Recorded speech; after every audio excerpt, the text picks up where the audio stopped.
రాత్రి పొద్దుపోయింది. గుండెల్లో దడ. కొండల మధ్య ఒక చిన్న గ్రామం, పేరు సంగమేశ్వరం. ఈ గ్రామంలో ఒక పురాతన రహస్యం దాగి ఉందని చెప్పుకుంటారు. అదొక శాపం గురించిన కథ. కానీ ఎవరూ దాన్ని బయటపెట్టే సాహసం చేయలేదు ఇప్పటి వరకు.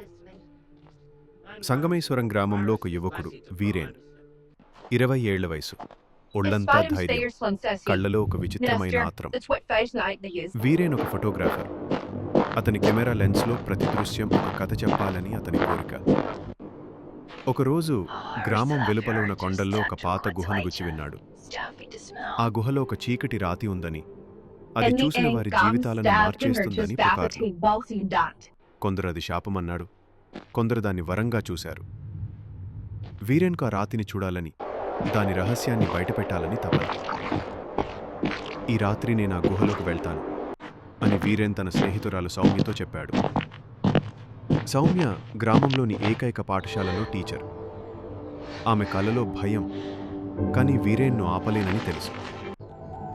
జాగ్రత్త వీరేన్, ఆ గుహ గురించి చెప్పే కథలు సాధారణమైనవి కావు అని ఆమె హెచ్చరించింది. చంద్రుడు ఆకాశంలో ఎర్రగా మెరుస్తున్న రాత్రి.